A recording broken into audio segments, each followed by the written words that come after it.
സർവം കൃഷ്ണാർപ്പണമസ്തു. തിരുവാർപ്പ് ശ്രീകൃഷ്ണസ്വാമി ക്ഷേത്രത്തെക്കുറിച്ചറിയാം. ഇന്ത്യയിൽ തന്നെ ആദ്യം നട തുറക്കുന്ന ക്ഷേത്രമാണ് തിരുവാർപ്പ് ക്ഷേത്രം. പുലർച്ചെ 2 മണിക്ക് നട തുറന്ന് കൃഷ്ണന് അഭിഷേകം നടത്തി തല മാത്രം തുവർത്തി ആദ്യം ഉഷംപായസം നേദിക്കുന്നു. പിന്നീട് ബാക്കി ശരീരം തുവർത്തുകയുള്ളൂ. 1500ഓളം വർഷം പഴക്കമുണ്ട് ഈ ക്ഷേത്രത്തിന്. കോട്ടയം പട്ടണത്തിൽ നിന്ന് 8 കിലോമീറ്റർ ദൂരമുണ്ട് ക്ഷേത്രത്തിലേക്ക്. തിരുവാർപ്പ് പഞ്ചായത്തിലാണ് ക്ഷേത്രം സ്ഥിതി ചെയ്യുന്നത്. വാർപ്പിൽ സ്ഥിതി ചെയ്യുന്ന ചതുർബാഹുവായ കൃഷ്ണ വിഗ്രഹം വില്ലുമംഗലം തിരുമേനിയാണ് ഇവിടെ പ്രതിഷ്ഠിച്ചത്. ആയതിനാൽ ഈ സ്ഥലത്തിന് തിരുവാർപ്പ് എന്ന പേര് ലഭിച്ചു. ഇതിൻ്റെ പിന്നിലെ ഐതിഹ്യം, കംസവധത്തിന് ശേഷം അതിയായ വിശപ്പും ക്രോധവുമായി വന്ന കൃഷ്ണന് അമ്മ യശോദ ഉഷപ്പായസം നൽകിയാണ് വിശപ്പ് ശമിപ്പിച്ചത്. തിരുവാർപ്പ് ക്ഷേത്രത്തെപ്പറ്റി ധാരാളം ഐതിഹ്യങ്ങൾ നിലവിലുണ്ട്. ക്ഷേത്രത്തിന് മഹാഭാരത കഥയുമായി അടുത്ത ബന്ധമുണ്ട്. പാണ്ഡവർ വനവാസത്തിന് പോയ സമയത്ത് ഭഗവാൻ കൃഷ്ണൻ അവർക്ക് തൻ്റെ ചതുർബാഹുവായ വിഗ്രഹം നൽകി. ഇവർ ഇത് നിത്യവും പൂജിച്ചിരുന്നു. വനവാസം അവസാനിപ്പിച്ച് പാണ്ഡവർ മടങ്ങിയപ്പോൾ ആ നാട്ടിലുള്ളവർ വിഗ്രഹം തങ്ങൾക്ക് നൽകാമോ എന്ന് ചോദിച്ചു. ഈ സ്ഥലം ചേർത്തലയാണെന്ന വിശ്വാസം. എന്നാൽ വിഗ്രഹം സ്ഥാപിച്ചതിനു ശേഷം നാട്ടിൽ പ്രശ്നങ്ങൾ രൂക്ഷമായി. പരിഹാരത്തിനായി അവർ ഒരു ജ്യോതിഷിയെ സമീപിക്കുന്നു. പാണ്ഡവർ പൂജിച്ചതുപോലെ നാട്ടുകാർക്ക് വിഗ്രഹം പൂജിക്കാൻ സാധിക്കുന്നില്ല എന്ന് ജ്യോതിഷി കണ്ടുപിടിച്ചു. മുമ്പോട്ട് ഇത് സാധിക്കില്ല എന്ന് വ്യക്തമായതിനാൽ വിഗ്രഹത്തെ അടുത്തുള്ള കായലിൽ നിക്ഷേപിക്കാൻ ജ്യോതിഷി ഉപദേശിക്കുന്നു. ഇവർ കായലിൽ വിഗ്രഹം നിക്ഷേപിച്ച് വർഷങ്ങൾക്ക് ശേഷം വില്ലുമംഗലം തിരുമേനി വള്ളത്തിൽ സഞ്ചരിക്കുമ്പോൾ വള്ളം എന്തിലോ തടഞ്ഞു നിന്നു. എത്ര ശ്രമിച്ചിട്ടും മുന്നോട്ട് പോകുന്നില്ല. തിരുമേനി വള്ളക്കാരനോട് ഇറങ്ങി നോക്കാൻ ആവശ്യപ്പെട്ടു. അവിടെ നിന്നും കൃഷ്ണ വിഗ്രഹം ലഭിക്കുന്നു. വിഗ്രഹവുമായി തിരുമേനി യാത്ര തുടരുന്നു. യാത്രക്കിടയിൽ ക്ഷീണം അനുഭവപ്പെട്ട തിരുമേനി വള്ളം കരയ്ക്കടുപ്പിക്കാൻ ആവശ്യപ്പെട്ടു. ശേഷം അടുത്തുണ്ടായിരുന്ന മരത്തിൻ്റെ ചൂട്ടിൽ വിശ്രമിക്കാനായിരുന്നു.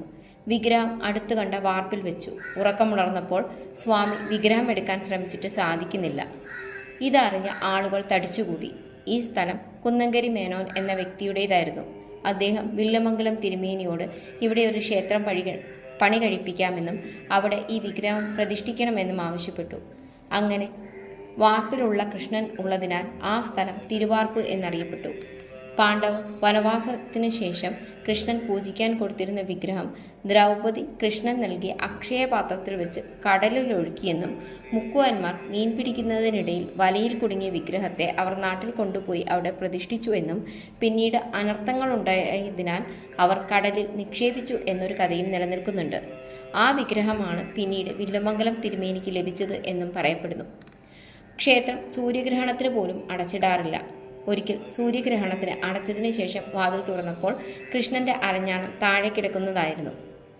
ഈ സമയം അതുവഴി വന്ന വില്ലുമംഗലം തിരുമേനി പറഞ്ഞു കൃഷ്ണന് അതിയായി വിശന്നിരിക്കുകയാണെന്ന്. തിരുവാർപ്പ് ക്ഷേത്രത്തിൽ മാത്രം കാണുന്ന പ്രത്യേകതയാണ് പൂജാരിയുടെ കയ്യിൽ ഗോപുരവാതിലിന്റെ താക്കോലിനൊപ്പം കോടാലിയും ഉണ്ടാവും. ഈ കോടാലി എപ്പോഴും ഗോപുരവാതിൽക്കൽ തന്നെ കാണും. ഏതെങ്കിലും സാഹചര്യത്തിൽ താക്കോൽ കൊണ്ടുവരാൻ സാധിച്ചില്ല എന്നുണ്ടെങ്കിൽ, അല്ലെങ്കിൽ താക്കോൽ വെച്ച് വാതിൽ തുറക്കാൻ സാധിച്ചില്ലെങ്കിൽ കോടാലി കൊണ്ട് വെട്ടിപ്പൊളിച്ച് ദേവന് നിവേദ്യം നൽകണം എന്നാണ് പറയപ്പെടുന്നത്.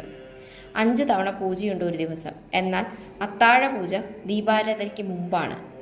വിഗ്രഹം ചേർത്തലയിൽ നിന്ന് ലഭിച്ചു എന്ന് വിശ്വസിക്കുന്നതിനാൽ ക്ഷേത്ര പൂജാരി അത്താഴ സമയത്ത് ചേർത്തലയിൽ നിന്ന് എത്തിയ ആർക്കെങ്കിലും വിശക്കുന്നുണ്ടോ എന്ന് ചോദിക്കാറുണ്ട്. ചേർത്തലയിൽ നിന്നെത്തിയ ആരും തന്നെ വിശന്നു പോകാൻ പാടില്ല എന്നാണ് പറയപ്പെടുന്നത്.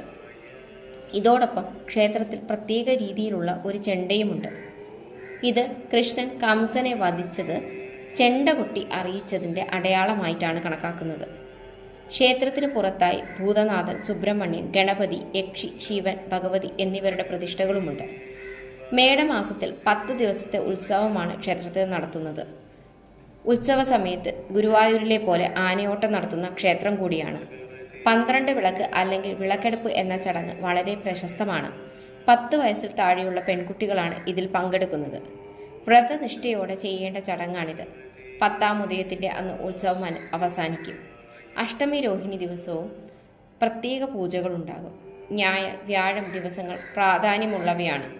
പ്രധാന നേദ്യം ഉഷപ്പായസമാണ്.